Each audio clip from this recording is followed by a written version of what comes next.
मैंने शोएब अख्तर साहब के बारे में सुना था जब वो, क्योंकि फास्ट बॉलर थे, तो उस फास्ट बॉलिंग के लिए जितनी तेज़ वो भागते थे उसके लिए प्रैक्टिस भी वैसी होती थी कि कहते थे कि ट्रक के टायर जो है वो पीछे अपने बांध के फिर वो स्पीड में भागते थे ताकि जब मैदान में आए तो टायर उनके पास ना हो, वो खुद टायर बन के आगे भागे। तो अब मैं किसी को हरगिज़ डीमोटिवेट नहीं कर रहा, लेकिन दौरे हाजिर में कुछ सालों से जो हम देख रहे हैं, जो उम्मीदें होती है ना लोगों की, वो उम्मीदें अब रही नहीं। जो चार्म होता है, इवन ये कि इंडिया और पाकिस्तान का एक जब मैच होता है तो एक हाइप बनी हुई होती है दोनों ममालिक के दरमियान। ज़ाहिर है दोनों ममालिक अपने अपने प्लेयर्स से प्यार करते हैं, बल्कि मैं तो कहता हूँ जो अच्छा खेले उसकी तारीफ करना चाहिए, वो इंडिया हो, पाकिस्तान हो, कनाडा हो और ऑस्ट्रेलिया। लोगों ने तारीफ की जिस दिन इंडिया, लेकिन चूंकि हम एज अ पाकिस्तानी टीम के साथ हमारी तवक्कात होती हैं, लेकिन अब ऐसा मैंने देखा इस साल बाकायदा कि, और ये अच्छी बात है कि जो अच्छा खेल रहा है, जिस टीम का भी खेल रहा है उसके लिए आप पोस्ट लगाएं, उसके लिए आप तारीफ करें, लेकिन एक जो हुब्बुल वतनी के साथ एज दिया जाता था ना कि नहीं यार जैसी भी है टीम अपनी है,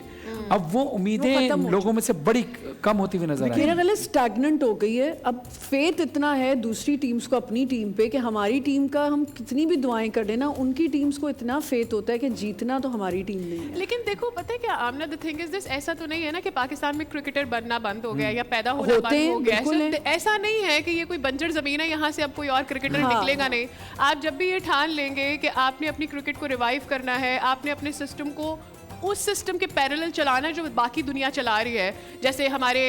हम किससे पैरेलल हैं, हम अपने आप को इंडिया में देखते हैं, अगर ऑस्ट्रेलिया या इंग्लैंड या और टीमों के मुकाबले लाना चाहते हैं, आपको अपने सिस्टम को या अपने मैकेनिज्म को वैसा बनाना पड़ेगा। अगर कोई भी ये पॉइंट आउट करता है, जैसे फवाद भाई भी कहते हैं कि चीज़ें पॉलिटिसाइज हो जाती हैं हमारे सिस्टम के अंदर, आपने पॉइंट आउट किया कि नेपोटिज्म हो जाता है, और भी जगहों पर होता होगा, लेकिन आपको अपने सिस्टम को उससे बालातर करना पड़ता है। अच्छा, एक चीज़ ये भी ज़रूरी है, देखें अगर हम किसी की हौसला अफजाई करते हैं ना तो उसके अंदर पॉजिटिव एनर्जी आने लगती है, लेकिन अगर हम किसी को बार बार डिमोटिवेट करते हैं तो